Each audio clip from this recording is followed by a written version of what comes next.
There are some commonly used tools at the tool panel.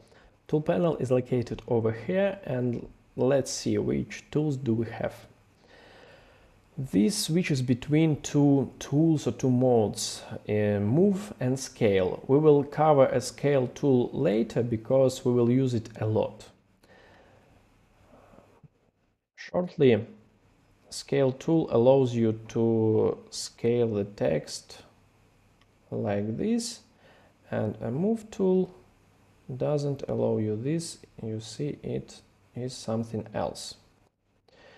Then we have frames. You can create some frames over here. We will cover them later as well, and frame is the main building block in Figma. We will use them a lot. You can do something with it.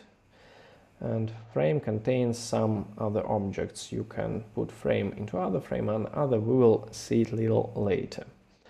Slice tool. If you want to make a picture of some random area, you can use this and export. You see, there is the only option here to export it as an image. Usually people don't use slice tool that much. Then we see different shapes. You can put different shapes over here. You can change them. We will cover them.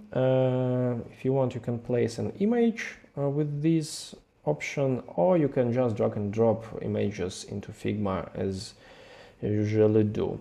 Then there are some tools to draw. There is a pen and a pencil. You can draw some curves, change something as you wish. And if you want, you can draw something by your hand. It's just ordinary pencil.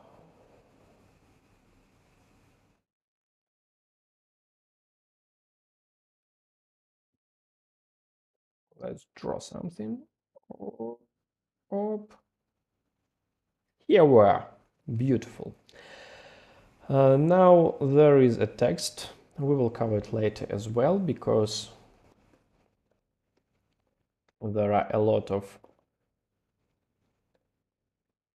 options and we will use all of them, mostly all of them, because we want to build beautiful banners. You can change something here. We will cover it a little later. And here is a hand tool and a comment tool. We will cover them later as well.